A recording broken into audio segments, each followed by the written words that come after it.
તો વિદ્યાર્થી મિત્રો આપણે અહીં પહેલું ચેપ્ટર ગણ ચાલુ કરીશું। તો પહેલા તમને થોડો ગણનો પરિચય આપી દઉં। ગણ તો આનો સૌપ્રથમ ખ્યાલ કોને આપ્યો? તો ગણનો સૌપ્રથમ ખ્યાલ જ્યોર્જ કેન્ટર નામના વૈજ્ઞાનિકે આપ્યો। કોને આપ્યો? George Cantor.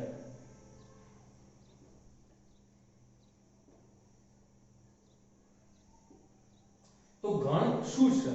તો ગણ એક સમૂહને તમે જોડે દર્શાવો, બરાબર? એક સમૂહ તરીકે દર્શાવો તો એને શું કહેવાશે?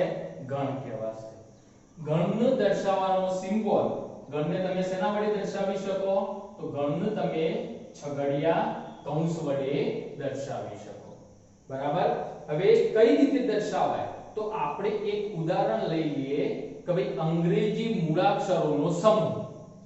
તો અંગ્રેજી મૂળાક્ષરો કયા કયા થશે? અંગ્રેજી મૂળાક્ષરો A E I O અને U આ તમારા અંગ્રેજી મૂળાક્ષરો થઈ ગયા। હવે આને તમાર ગણ સ્વરૂપે દર્શાવવો છે। તો ગણ સ્વરૂપે દર્શાવતા પહેલા કોઈ પણ ગણને તમે કેપિટલ લેટર વડે દર્શાવી શકો। તો A બરાબર સગડિયા કૌંસમાં A, E, I, O, U। તો આ તમારું શું થઈ ગયું? એનું ગણ સ્વરૂપ થઈ ગયું, બરાબર? હવે ગણ ની ચર્ચા કરતા પહેલા અમુક સંકેતો તમને ખબર હોવા જોઈએ।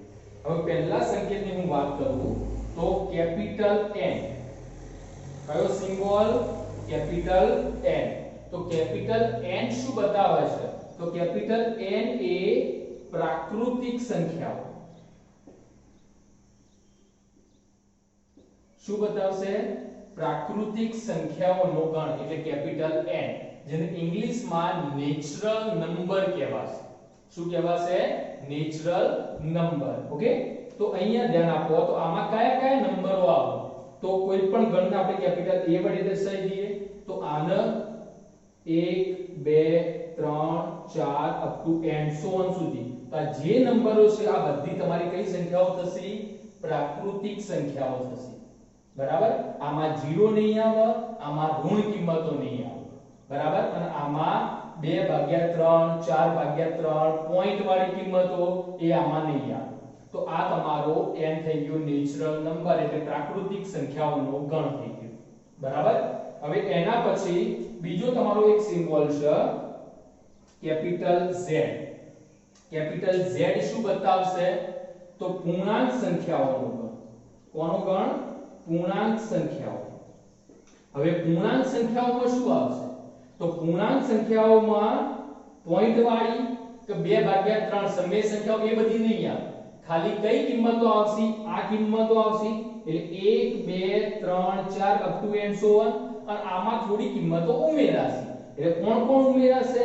એક 0 ઉમેરાશે અને બધી ઋણ કિંમતો એટલે -1 -2 up to and so on. તો આ સંખ્યાઓ નો ગણ તો શું થઈ ગયું? એને પૂર્ણાંક સંખ્યાઓ એટલે એને કેપિટલ Z વડે દર્શાવીએ છીએ। તો અહીંયા તમે કેપિટલ Z લખો તો બી ચાલે, અહીંયા કેપિટલ N લખો તો બી ચાલે, બરાબર? હવે એના પછી થર્ડ નંબર છે Q। Q એટલે સમય સંખ્યાઓ। કઈ સંખ્યાઓ થશે આમાં? સમય સંખ્યા। ચલો, સમય સંખ્યાઓમાં કઈ કઈ સંખ્યાઓ આવશે? તો એમાં જે સંખ્યાઓ જો આ બધી જ કિંમતો પહેલા એમાં આવશે કે કોઈ પણ સમય સંખ્યા ક્યારે કહેવાશે? તો જે સંખ્યાને તમે p/q ના સ્વરૂપમાં દર્શાવી શકો તો એ બધી જ સંખ્યાઓને કઈ સંખ્યાઓ કહેવાશે? સમય સંખ્યાઓ કહેવાશે। તમે કહો સાહેબ આ બધી સંખ્યાઓ કઈ રીતે આવશે? તો ચલો 2 તો 2 ભાગ્યા કશું ના લખ્યું એટલે આપણે શું લખી શકીએ? 1 લખી શકીએ, બરાબર? તો આ p/q ના સ્વરૂપમાં થઈ ગઈ। તો આ સંખ્યાઓ કેવી સંખ્યાઓ કહેવાશે? સમય સંખ્યાઓ। તો આ સંખ્યાઓમાં બીજી એક્સ્ટ્રા કઈ કઈ સંખ્યાઓ આવશે? તો 1/3, 1/4 આ બધી કિંમતો 1.2 1.45 2.4 તો આ બધી જ કિંમતો q ના સ્વરૂપમાં આવશે કેમ કે આ પોઈન્ટ વાળી કિંમતો કેમ તો 1.2 ને તમે p/q ના સ્વરૂપમાં દર્શાવી શકો એટલે 12/10 તમે લખી શકો તો આ તમારું કયું સ્વરૂપ થઈ ગયું p/q સ્વરૂપ થઈ ગયું ક્લિયર છે ઓકે તો આ બધી સંખ્યાઓનો ગણ એટલે શું થશે કેપિટલ Q Q ને શું કહેવાશે સમય સંખ્યાઓનો ગણ કહેવાશે બરાબર અને એના પછી ચોથો સિમ્બોલ છે કેપિટલ R કેપિટલ R એટલે વાસ્તવિક સંખ્યાઓનો ગણ કોનો ગણ વાસ્તવિક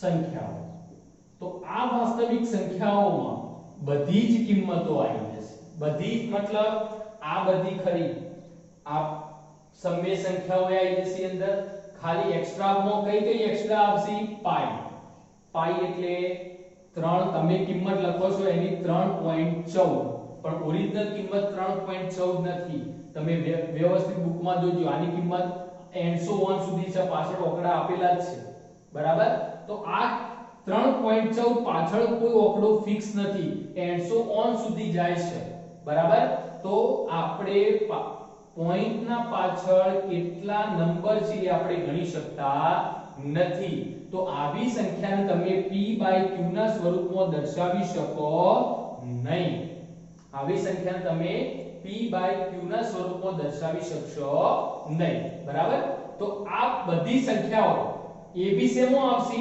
વાસ્તવિક સંખ્યાઓમાં પછી વર્ગમૂળમાં 2 બરાબર હવે તમે કેલ્ક્યુલેટરમાં વર્ગમૂળમાં 2 કરી જોજો 1.41 સમથિંગ પાછળ છેક સુધી ચાલ્યું આવશે બરાબર તો આ સંખ્યાને તમે p/q ના સ્વરૂપમાં દર્શાવી શકો નહીં તો આમાં આના સિવાય કઈ એક્સ્ટ્રા કિંમતો આવશે તો પાઈ વર્ગમૂળની દરેક કિંમતો બરાબર જો યાદ રાખો પાઈ પછી વર્ગમૂળ ની દરેક કિંમતો એ રીતે ઘનમૂળની દરેક કિંમતો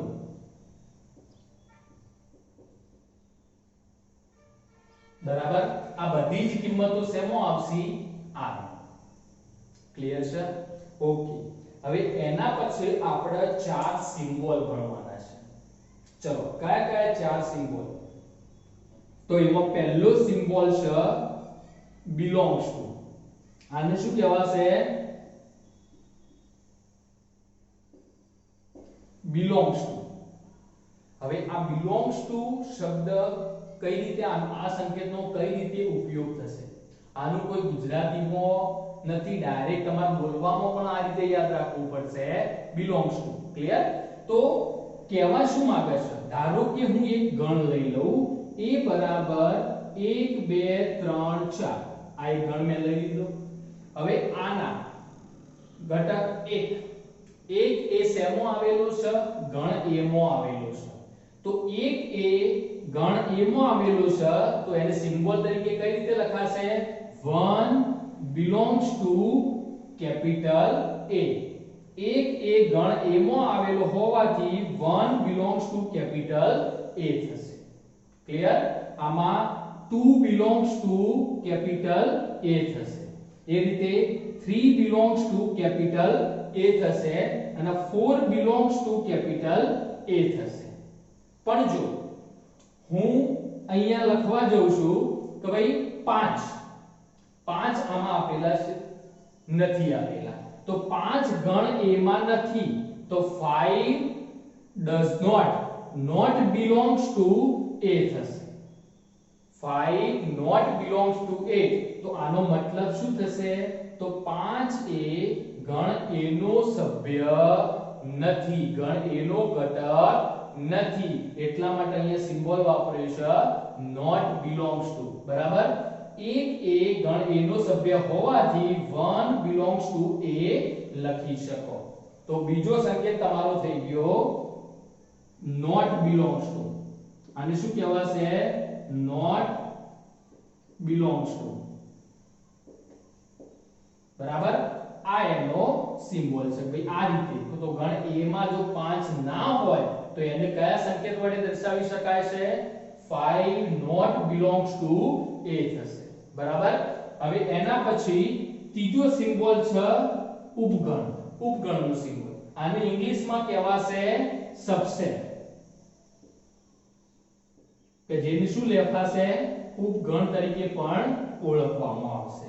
હવે જ્યારે ઉપગણની વાત થાય, શેની વાત થાય? ઉપગણની, એટલે ઉપગણ આ શબ્દ હંમેશા બે ગણો વચ્ચે થાય।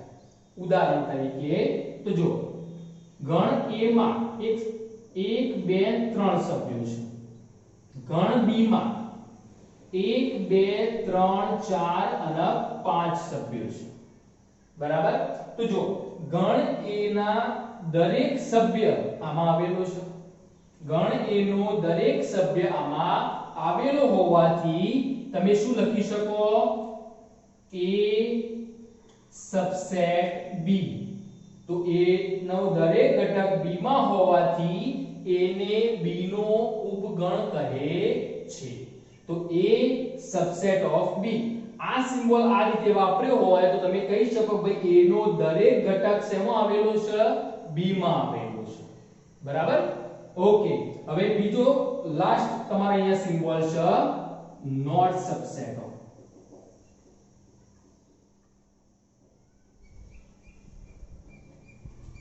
એટલે જો A એ B નો ઉપગણ ના હોય, ધારો કે આપણે એક ઉદાહરણ લઈએ આનું, A માં ઘટકો આવેલા છે 1 2 અને 3, B માં ઘટકો આવેલા છે 1 3 4 5 અને 6 બરાબર। તો જો અહીંયા A એ B નો ઉપગણ કહેવાશે કે નહીં કહેવાય? તો જોઈ લેવાનું। ચલો A ના દરેક ઘટકો આમાં આવેલા છે? ના। 2 આમાં આવેલો નથી બરાબર। તો A not subset of B કહેવાશે, A ને B નો ઉપગણ કહેવાશે નહીં। ક્લિયર છે? ખ્યાલ આવી ગયો? તો આ ચાર સિમ્બોલ તમારા થઈ ગયા। પહેલો સિમ્બોલ છે belongs to। હવે belongs to ક્યારે વપરાશે? તો કોઈ પણ ઘટક એ ગણમાં છે કે નહીં એ દર્શાવવા માટે belongs to અને not belongs to નો ઉપયોગ થશે। તો અહીંયા એક, તો એક એ ગણ A માં આવેલો હોવાથી 1 belongs to A લખી શકાય। એ રીતે 2 એ ગણ A માં આવેલો હોવાથી 2 belongs to A લખી શકાય। 3 એ ગણ A માં આવેલો હોવાથી 3 belongs to A લખી શકાય। એ રીતે 4 માટે not belongs to, હવે હું ધારો કે વાત કરું 5, તો 5 એ આ ગણમાં આવેલો નથી, તો 5 does not belongs to A થશે।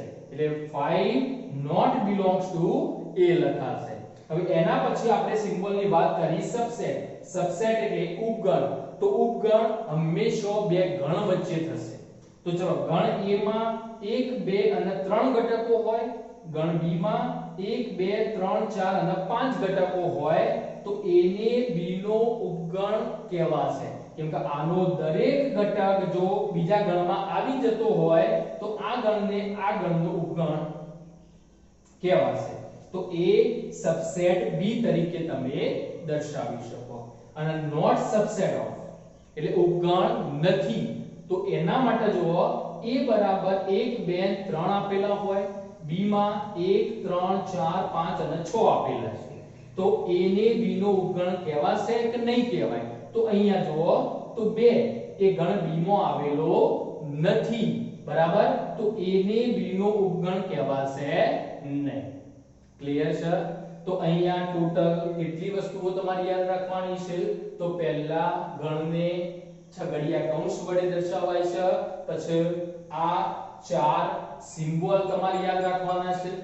હવે એના પછી થોડુંક એક્સ્ટ્રામાં લઈ લઈએ। જો Z પ્લસ આપ્યું હોય, Z પ્લસ, તો Z પ્લસ માં કઈ કઈ સંખ્યાઓ આવશે? તો ધન પૂર્ણાંક સંખ્યાઓ આવશે। કઈ સંખ્યાઓ આવશે? ધન પૂર્ણાંક। એટલે Z પ્લસ માં 0 નહીં આવે અને આ ઋણ કિંમતો જતી રહેશે, એટલે ખાલી કઈ કિંમતો વધશે? આ જ કિંમતો, આ કિંમતો તમારી બનશે। આ કિંમતો શેમાં આવશે? Z પ્લસ માં આવશે બરાબર। તો એનો મતલબ શું થયો ભાઈ? Z પ્લસ બોલો કે n બોલો, આ બે ગણ કેવા હોય? સેમ થશે બરાબર। એના પછી q પ્લસ એટલે ધન સમય સંખ્યાઓ, બરાબર. હવે ધન સમય સંખ્યાઓમાં તો આમાં ખાલી બધી કઈ કિંમતો આવશે? ધન કિંમતો જે p બાય q ના સ્વરૂપમાં હોય, બરાબર. આમાં જો -1/2 એ q પ્લસ માં આવશે નહીં. ક્લિયર છે? ખ્યાલ આવી ગયો? અને એ જ રીતે r પ્લસ, તો r પ્લસ માં બી એ જ વસ્તુ 0 અને ઋણ કિંમતો બધી નીકળી જશે. ખાલી વાસ્તવિક સંખ્યાઓમાં જે ધન વાસ્તવિક સંખ્યાઓ છે એ શેમાં આવશે? r પ્લસ માં આવશે. ક્લિયર છે? તો અહીંયા તમારે આ ચાર સિમ્બોલ યાદ રાખવાના છે, બરાબર. અને આ પ્લસ સાઇન એની કઈમાં કઈ સંખ્યાઓ આવશે અને એના પછી ચાર સંકેતો belongs to, not belongs to, subset અને not subset. ક્લિયર છે? ઓકે. ચલો હવે એના પછી આગળ આપણે જોઈશું. તો તમારે આજ પૂરતું આટલું તમારે તૈયાર કરી નાખવાનું છે. હવે એના પછી એની બે રીતો છે, ગણને કઈ રીતે દર્શાવી શકાય. એક છે યાદીની રીત, એક ગુણધર્મની રીત, બરાબર. એ રીત આપણે આગળના વિડિયોમાં જોઈશું. ક્લિયર? Okay, thank you.